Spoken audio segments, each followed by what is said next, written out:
नमस्कार, मैं छत्तीसगढ़ अखबार के यूट्यूब स्टूडियो इंडिया आजकल से सुनील कुमार। आज की एक खबर को लेकर आपके बीच आया हूं। थोड़ी सी अटपटी खबर है। ये सुप्रीम कोर्ट से निकल कर आई है। जब मुझको कहीं कोई खबर नहीं मिलती तो मैं अदालत की खबरें ढूंढता हूं, खासकर सुप्रीम कोर्ट की। देश भर से छन कर वहाँ जो मुकदमे पहुँचते हैं उसमें कई मुकदमे बड़े अनोखे किस्म के होते हैं। ये मुकदमा ऐसा ही है। ये असम की एक जिला अदालत से निकलकर असम के हाई कोर्ट तक, गुवाहाटी हाई कोर्ट तक पहुंचा। वहां जब राहत नहीं मिली पिटिशनर को, याचिकाकर्ता को, तो वो सुप्रीम कोर्ट पहुंचा और सुप्रीम कोर्ट में आके इसको एक बहुत ही दुर्लभ किस्म का केस मानकर इसमें राहत दी गई है उस इंसान को जिसके ऊपर एक देह संबंध को लेकर 34 साल बाद बलात्कार की रिपोर्ट लिखाई गई। 34 साल बाद। यह देह संबंध हुआ था 34 साल पहले। उस देह संबंध में लड़की नाबालिग थी, लड़का बालिग था। उससे एक लड़का हुआ। तो जो लड़का था या आदमी था, उसने, बालिग ने, उसने उस बच्चे के लिए खर्च देना शुरू किया, रख रखाव, उसका खर्चा उठाया, उसको पैसे दिए, सब कुछ किया इतने साल। 34 साल बाद जाकर अभी 2016 में वो लड़की, जो कि अब महिला बन चुकी है, अधेड़ महिला होगी शायद, 34 और 15 कितना हुआ, करीब 49 साल, 50 साल की महिला, उसने और उसके बेटे ने, जो कि 34 साल पहले का मामला है तो बेटा भी 34 साल का हो चुका होगा, उस बेटे ने और माँ ने मिलकर इस आदमी के ऊपर मुकदमा कर दिया बलात्कार का, कि मेरी माँ के साथ इसने बलात्कार किया है। पुलिस ने इस मामले की जांच की। जांच करके पाया कि नहीं, ये बलात्कार का मामला नहीं है, ये आपसी सहमति का मामला था, क्योंकि उसके बाद से वो महिला अपने बेटे के लिए सपोर्ट लेते रही है इस आदमी से। ये आदमी खर्च उठाते रहा है सब तरह का, और केवल नाबालिग थी उस समय, उसको लेकर 34 साल बाद रिपोर्ट लिखाना बलात्कार की, इसको पुलिस ने जांच में सही नहीं पाया। लेकिन मजिस्ट्रेट के पास जब ये मामला गया तो उसने पुलिस की जांच रिपोर्ट को खारिज कर दिया और कहा कि नहीं, पुलिस की जांच रिपोर्ट सही नहीं है। ये जो रिपोर्ट लिखाई है माँ बेटे ने उस आदमी के खिलाफ, जो कि बेटे का बाप है जन्म का, उस महिला का प्रेमी था या उसकी सहमति से देह संबंध हुए थे जब वो महिला नाबालिग लड़की थी। हाईकोर्ट ने भी इस मामले की एफआईआर खारिज करने से मना कर दिया। जो आदमी था, इसको कोई राहत नहीं मिली, जिसने अपने बेटे के लिए, शादी नहीं थी लेकिन बेटा था, उसके लिए रख रखाव का खर्चा, उसको पैसे दिए, उसका खर्च उठाया, सब किया। ये माना है, उस लड़के ने भी बयान में माना है कि उसके पिता ने उसका खर्च उठाया। लेकिन माँ के साथ बलात्कार हुआ है, इस पे लड़का अड़े रहा। माँ बेटे दोनों पुलिस में पहुंचे। इसके बाद जाके हुआ ये थोड़ा तकलीफ दे बात है। सुप्रीम कोर्ट में जब ये मामला पहुंचा, गुवाहाटी हाई कोर्ट से राहत नहीं मिली, सुप्रीम कोर्ट मामला पहुंचा तो सुप्रीम कोर्ट में 2 जजों की बेंच ने ये पाया कि सिर्फ इस आधार पर इसको बलात्कार की रिपोर्ट दर्ज करना ठीक नहीं है कि 34 साल पहले जब उस लड़की से इस आदमी के देह संबंध हुए थे उस वक्त वो नाबालिग थी। सुप्रीम कोर्ट ने पाया कि 34 साल निकल गए हैं उस बात को जब रिपोर्ट लिखाई है इन्होंने। इस दौरान इस आदमी ने अपने बेटे का खर्च उठाया है, उसको पैसे दिए हैं, माना है उसको अपना बेटा। अब उसके बाद में आप 34 साल बाद जाके बलात्कार की रिपोर्ट लिखा रहे हो कि मैं नाबालिग थी, मेरे साथ बलात्कार हुआ। आखिर कोई तो सीमा रहना चाहिए कि कितने साल बाद आपको सूझे कि आपके साथ बलात्कार हुआ है। ऐसे और भी मामले होते हैं हिंदुस्तान में। किसी में 5 साल बाद, किसी में 7 साल बाद रिपोर्ट लिखाते हैं कि हमारे से शादी का वायदा किया था, हमसे शादी नहीं की, अभी किसी और से शादी कर ली है, तो इस पे बलात्कार की रिपोर्ट दर्ज की जाए कि इसने मेरे साथ शादी का वायदा करके बलात्कार किया था। आपको ध्यान होगा इससे मिलते जुलते कुछ और मामले थे जिस पे हम पहले भी बोल चुके हैं, लेकिन मैं आज इस मामले पे इसलिए चर्चा करना चाहता हूं, कोई तो सीमा रहे। या तो ये रहे कि इस आदमी ने 34 बरस उस लड़की को बलात्कार के बाद कैद करके रखा था, उसके पास कोई रास्ता ही नहीं था रिपोर्ट लिखाने का, और 34 बरस बाद वो कैद से मुक्त हुई है और अब उसने रिपोर्ट लिखाई है, तो वो एक अलग मामला हो जाता। लेकिन वो अपनी जिंदगी जी रहे हैं। बेटा 34 बरस का हो गया है, 33 बरस का हुआ होगा, 9 महीने बाद पैदा हुआ होगा उस कथित बलात्कार के। 33 बरस का हो गया बेटा, बालिग हुए भी उसको 15 बरस हो गए, अब जाकर माँ के साथ बलात्कार की रिपोर्ट लिखा रहे हैं। मैं इसको 2-3 हिसाब से कहना चाहता हूँ। कानूनी नज़रिए से तो जो सुप्रीम कोर्ट ने किया है मुझको ठीक लगता है वो फैसला। सुप्रीम कोर्ट ने इसको बहुत अनोखा, बहुत अलग किस्म का मामला मान के इसको खारिज किया है, इस FIR को खारिज किया है कि नहीं, हम इसको बलात्कार नहीं मानेंगे। ये आपसी सहमति का रिश्ता था, और महज इसलिए कि उस वक्त लड़की नाबालिग थी, इसलिए अब जाकर हम बलात्कार का मामला चलाने की इजाज़त दे, आदेश दे, नहीं किया सुप्रीम कोर्ट ने। ऐसा मेरे हिसाब से ठीक किया है सुप्रीम कोर्ट ने। लेकिन मैं एक दूसरी बात पर आना चाहता हूं कि इंसानी रिश्ते जो हैं वो कैसे रहते हैं। आपको कोई 34 साल पहले की घटना को लेकर आज अगर कोई मुझको याद दिलाना चाहे कि 34 साल पहले मैंने मोटरसाइकिल चलाते किसी को खरोंच लगा दी थी, वो आज रिपोर्ट लिखा रहे हैं। मैं कहीं भी इस बलात्कार की शिकायत को हल्का नहीं आंक रहा हूं। सुप्रीम कोर्ट ने आंका है कि इसको बलात्कार नहीं माना जा सकता, तो मैं यही कह रहा हूं कि 34 साल पुराने किसी मामले को लेकर कब्र फाड़ कर, कफन फाड़ कर अगर कोई पुरानी बात इस तरह से निकल कर सामने आती है। आपको ध्यान होगा शेखर कपूर की डायरेक्ट की हुई एक फिल्म थी मासूम, वो एरिक सेगल नाम के एक अंग्रेजी के उपन्यासकार थे, लेखक, उनकी लिखी हुई एक किताब थी मैन, वुमेन एंड चाइल्ड। उस किताब पर शेखर कपूर ने ये फिल्म बनाई थी मासूम नाम की, जिसमें जुगल हंसराज नाम का एक छोटा सा बाल कलाकार रहता है। वो एक परिवार में पहुंच जाता है और पहुंचकर बतलाता है कि ये मेरे पिता का घर है ये। तो उस घर में जो गृहिणी रहती है वो हक्का बक्का रह जाती है, क्योंकि वो अपने पति और बच्चों के साथ वहाँ रहती है पहले से। उसको मालूम भी नहीं रहता कि उसके पति का शादी के पहले का या शादी के बाहर का कोई एक और बच्चा है। वो बच्चा अचानक आके खड़े हो जाता है। उस किस्म से इस आदमी की जिंदगी में 34 साल बाद बलात्कार की तोहमत आकर खड़ी हो गई। मुझको लगता है कि ये कहानी फिल्मी है किस्म का, इसके ऊपर कोई एक फिल्म या छोटा सा ड्रामा ऐसा कुछ बना भी सकते हैं, कोई छोटी सी फिल्म बना सकते हैं इसको लेकर। मैं इसी सिलसिले में हिंदुस्तान का एक बड़ा चर्चित मामला भी गिनाना चाहता हूं। अभी जिस मामले को कह रहा हूं ये इतना बेनाम, इतना बेचेहरा मामला है कि मैंने नाम तक नहीं बतलाया है आपको। हालांकि उसमें एक चर्चित बात यह है असम के इस मामले में कि 2 लोग अलग अलग धर्मों के हैं। ये आदमी जो कि उस लड़के का बाप है ये अलग धर्म का है, उस लड़के की माँ अलग धर्म की है, लेकिन उसको छोड़ते हैं। उसमें धर्म महत्वपूर्ण नहीं था इसलिए मैंने जिक्र नहीं किया। लेकिन मैं हिंदुस्तान के एक सबसे चर्चित मामले को यहाँ रखना चाहता हूँ जो ठीक इसी तरह का था। वो मामला है कांग्रेस के एक नेता थे नारायण दत्त तिवारी, जो कि यूपी के चीफ मिनिस्टर रह चुके थे, सांसद रह चुके थे, राज्यपाल थे।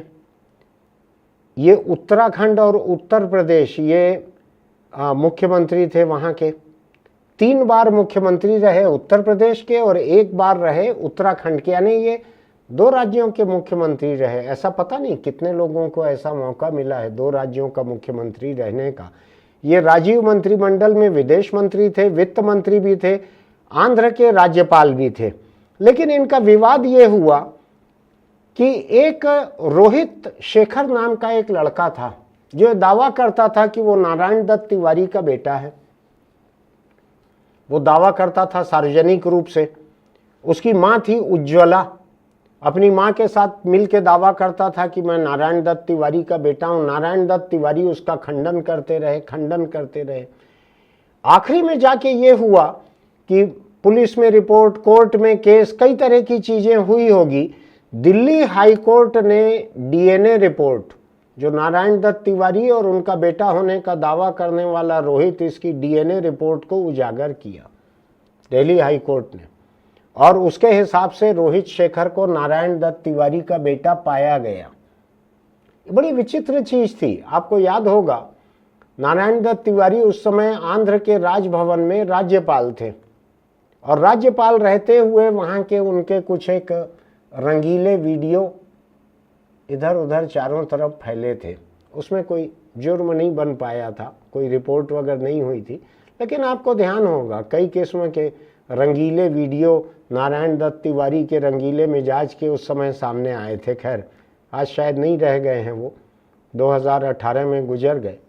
लेकिन 32 साल का था रोहित जब उसने दावा किया था कि नारायण दत्त तिवारी ही उसका बेटा है, और 2008 में उसने केस किया कि मैं इनका बेटा हूं। 2008 में केस किया। उसके बाद अदालत के हुक्म पर सैंपल लिया गया दोनों का। बड़ा प्रतिरोध किया था नारायण दत्त तिवारी ने सैंपल वगैरह देने में, लेकिन अदालत की निगरानी में खून का सैंपल लिया गया।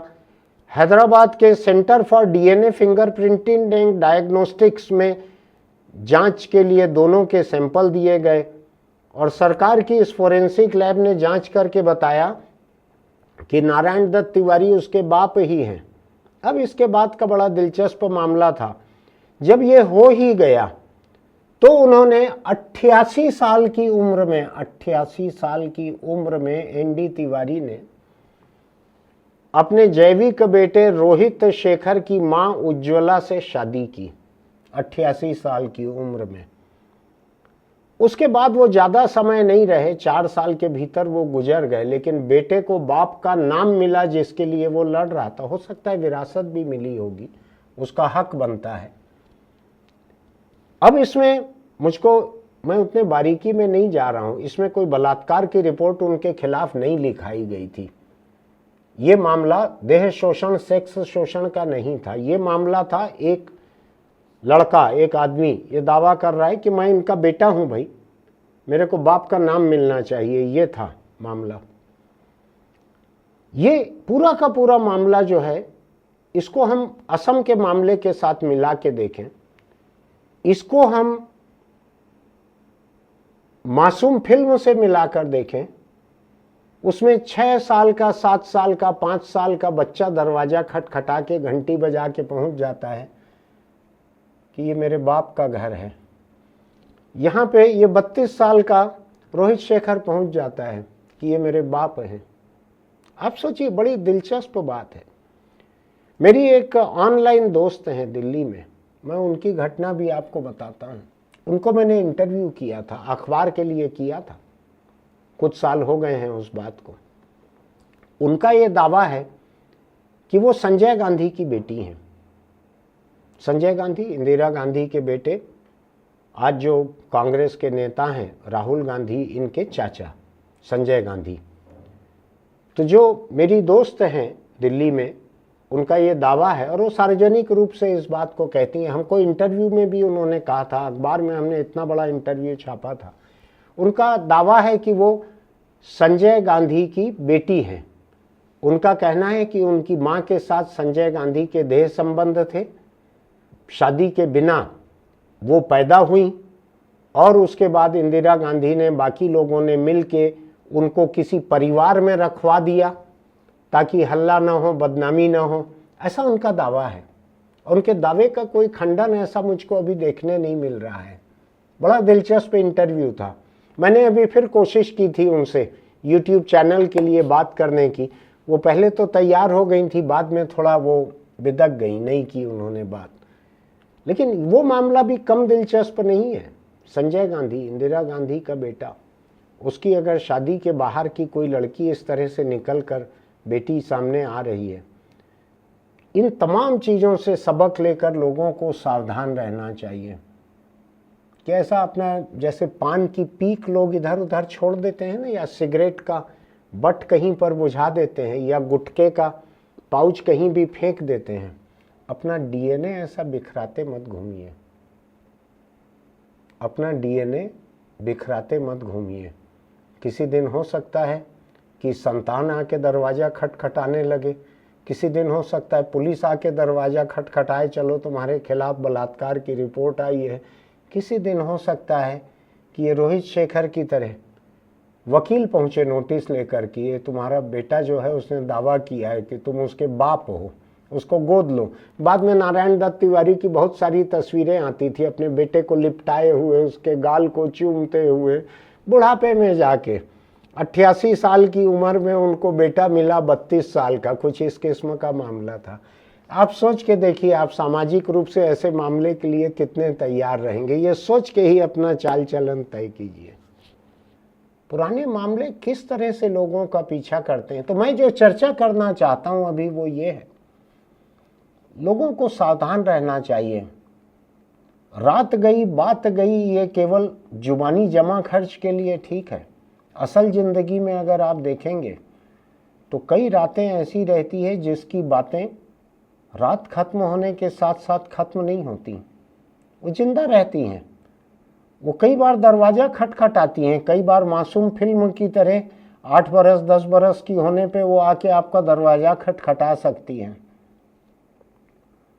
कभी 34 बरस बाद आके आपको कटघरे में खड़ा कर सकती हैं, आपको थाने में बुलाया जा सकता है, आपने 34 साल पहले बलात्कार किया था। मुझको लगता है किसी भी इंसान से अगर ये पूछा जाए कि आपने 34 साल पहले ऐसा किया था, हक्का बक्का रह जाएंगे लोग कि क्या बात कर रहे हो। ये जरूर है कि चूंकि वो पैसा देते आया था अपने बेटे के रख रखाव का, खर्च का, रहन सहन का, तो पालन पोषण का, तो इसलिए उसको मालूम होगा कि ये किस बारे में बात कर रहे हैं। लेकिन वही बेटा और उसकी माँ ये 34 साल बाद रिपोर्ट लिखाएंगे, ऐसा शायद नहीं सोचा होगा। तो मैं इसी बात को सब लोगों को बतलाना चाहता हूं आज कि आप जो कोई भी काम करते हैं उसको करते हुए इस चीज को याद रखें। कभी बलात्कार की तोहमत, तो कभी जुगल हंसराज जैसा कोई बाल कलाकार 34 बरस बाद भी आकर आपका दरवाजा खटखटा सकते हैं। जिस तरह से कहते हैं ना कि पितर पुरखे संतुष्ट नहीं थे तो वो परेशान कर रहे हैं, किसी को लग लिए हैं, तो फिर लोग भूत उतारने की बात करते हैं। कोई नारायण बलि नाम का एक कोई वो है, पूजा है, वो सुझाते हैं कि पितरों की शांति के लिए, पितृ जो नाराज हैं उनके लिए, माता नाराज होगी ऐसा तो कह नहीं सकते, तो इसलिए मात्र पितृ को की नाराजगी दूर करने के लिए नहीं होती है नारायण बलि नाम की पूजा। ये केवल पितरों को, हिंदू धर्म में अगर आप देखेंगे तो पितर ही कहा जाता है, मात्र नहीं कहा जाता है। पितरों का पितृपक्ष कहते हैं, मातृ पक्ष मैंने तो नहीं सुना है, आपने सुना होगा तो मुझको नहीं मालूम। तो ये उस किस्म का है ये कि ये पुराना 34 साल पहले का कुछ निकल आया जो आपको आज परेशान करना शुरू कर रहा है। और आप सोचिए सुप्रीम कोर्ट तक जाना कितने लोगों के बस की बात रहती है। मेरे जैसे लोग तो रायपुर की अदालत में अपने ही लिखाई गई पुलिस रिपोर्ट पे 2 पेशी में धक्का खा के इतनी अकल आ गई कि हमने अपनी शिकायत वापस ले ली कि हम नहीं जा सकते अदालत में, ऐसे खड़े नहीं रह सकते दिन भर। तो ये असम से ये आदमी जिस तरह से सुप्रीम कोर्ट तक पहुंचा है, पहले गुवाहाटी हाई कोर्ट तक, फिर सुप्रीम कोर्ट तक, ये छोटी बात नहीं है। हिंदुस्तान की 99% जनता सुप्रीम कोर्ट तक जा ही नहीं सकती। उसको लगेगा उसके साथ बेइंसाफी हुई है नीचे की अदालत में, तो भी नहीं जा सकती सुप्रीम कोर्ट, उसकी औकात नहीं रहती।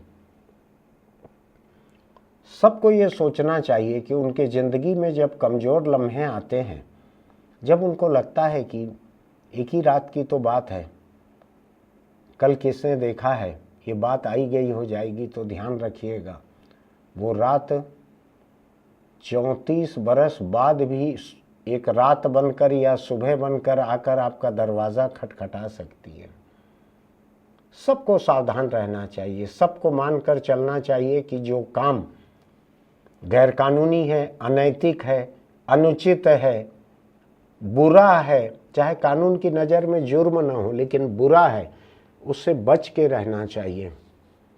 एक नाबालिग से संबंध तो बनाया था इस आदमी ने, हालांकि 34 बरस जो रख रखाव, देख रेख, पालन पोषण में जो मदद की इसने, उसकी वजह से बचा है सुप्रीम कोर्ट से जाके। अभी बचा है, ये भी मैं नहीं कह सकता, हो सकता है रिव्यू पिटीशन कोई फाइल हो जाए, अगर ऐसे मामलों में हो सकती है तो। लेकिन ऐसे मामलों से सबको सबक लेना चाहिए। आज भी हिंदुस्तान में बहुत से प्रदेशों में हाई कोर्ट ऐसे मामले देख रहे हैं जिनमें किसी लड़की ने शिकायत की है कि इस आदमी ने, इस लड़के ने मुझसे शादी का वायदा करके देह संबंध बनाए और अब शादी नहीं की, तो ये मेरे साथ बलात्कार हुआ था उस समय। इसको भी ध्यान रखना चाहिए। और मैं केवल लड़कों को नहीं कह रहा हूं कि वो बच के रहें, लड़कियों से भी मेरी सलाह है, ऐसी नौबत में नहीं पड़ना चाहिए। कोई भी वायदा कानूनी एग्रीमेंट नहीं होता है। सगाई भी कानूनी एग्रीमेंट नहीं होती, सगाई भी टूट जाती है। लोग लिया दिया सामान एक दूसरे से वापस अदला बदली कर लेते हैं और सगाई टूट जाती है, कई बार होता है। शादी के बाद जरूर कोर्ट कचहरी लगती है, उसमें साल 6 महीने में, 2 महीने में, 2-4 साल में तलाक हो जाता है, वो भी होता है। इसलिए देह संबंध बनाते हुए, चाहे औरत रहे कि मर्द रहे, लड़का रहे कि लड़की रहे, हर किसी को सावधान रहना चाहिए, वरना आप किस तरह की परेशानी में फंसेंगे इसकी कल्पना करना आज आसान नहीं है। 34 साल पहले इस आदमी ने थोड़ी कल्पना की होगी कि एक दिन का मजा या किसी एक से देह संबंध इस तरह से उसको सुप्रीम कोर्ट तक दौड़ाएंगे। सोच के देखिएगा, सावधान रहिएगा। फिर मिलेंगे। अगर आपको हमारा वीडियो अच्छा लगता है तो हमारे चैनल को सब्सक्राइब कीजिएगा, इंडिया आजकल। सब्सक्रिप्शन की बटन दबाइएगा, हम दिन में 1 या 2 वीडियो ही डालते हैं, उससे ज़्यादा नहीं डालते। और लाइक कीजिएगा, नीचे टिप्पणी लिखिएगा, ये मुद्दा आपको कैसा लगा, आपको हमारी बात कैसी लगी। आपकी टिप्पणी बहुत महत्वपूर्ण होगी। और हाँ, एक चलते चलते छोटी सी सलाह, अगर आप सिगरेट, बीड़ी, तम्बाकू, गुटखा इसका शौक़ रखते हैं तो अपने परिवार पे मेहरबानी कीजिए, इसको छोड़ दीजिए। आपके घर पे जो लोग हैं उनको अच्छा नहीं लगेगा आपको कैंसर अस्पताल में मरते हुए देखना, और आप बचेंगे नहीं। कैंसर पीछा करते हुए पहुंच ही जाता है। फिर मिलते हैं।